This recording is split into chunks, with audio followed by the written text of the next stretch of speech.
Hi friends, నమస్తే. ఈరోజు మనం ఇడ్లీ ఎలా తయారు చేసుకోవాలో తెలుసుకుందాం. ముందుగా నా ఛానల్ చూస్తున్న వాళ్ళు ఎవరైనా సరే సబ్స్క్రైబ్ చేయకపోతే ప్లీజ్ సబ్స్క్రైబ్ మై ఛానల్.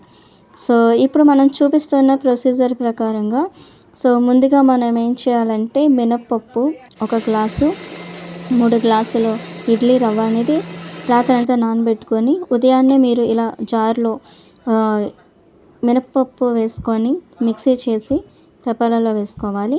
తర్వాత ఆ రుబ్బులోని ఈ ఇడ్లీ రవ్వ అనేది బాగా నీరు లేకుండా గట్టిగా పిండి మొత్తం నానబెట్టిన ఇడ్లీ రవ్వ అంతా కూడా రుబ్బులో వేసుకోవాలి. ఈ విధంగా మనం చేయటం వలన ఏమంటే ఇడ్లీ అనేది జారుగా రాకుండా కరెక్ట్గా వస్తుంది. వేసుకున్న వెంటనే మనం మిక్సీ చేసేయాలి, కలుపుకోవాలి.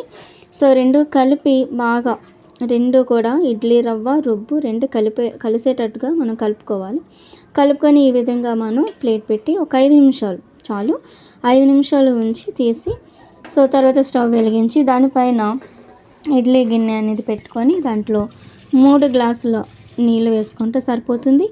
తర్వాత ఈ ఇడ్లీ పాత్రలోని మనం ఆయిల్ అనేది వేసుకోవాలి. ఇడ్లీ వేసేటప్పుడు ఏంటంటే తీసేటప్పుడు కూడా మనకి అది అంటుకోకుండా మనకి సులువుగా వస్తుందన్నమాట తీసేటప్పుడు.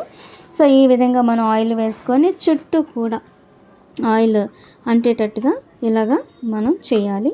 సేమ్ ఇలా చూపిస్తున్నట్టు చేయండి.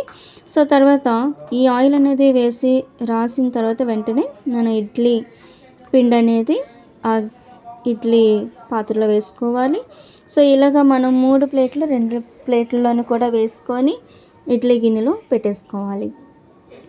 ఈ విధంగా మనం ఇడ్లీ గిన్నెలో పెట్టుకున్న వెంటనే మనం మూత పెట్టుకొని ఒక 10 నిమిషాలు 5 నిమిషాలు తర్వాత మధ్యలో మనం ఒకసారి మూత అనేది తీసి అది ఉడికిందో లేదో అనేది చిన్నది చెక్ చేసుకోవాలి. ఈ విధంగా మనం ప్రెస్ చేయటం వల్ల అది ఉడికిందా లేదా అనేది కూడా తెలుస్తుంది. తర్వాత ఉడికిన వెంటనే అది దించుకొని ఇడ్లీలు ఇలా తీసేసుకుంటే రెడీ అయిపోయి. చూసారుగా, వేడి ఇడ్లీలు రెడీ. ఇప్పుడు ప్లేట్లోని 2 ఇడ్లీలు వేసుకొని చట్నీతో ముంచుకొని తింటే చాలా బాగుంటుంది కదా.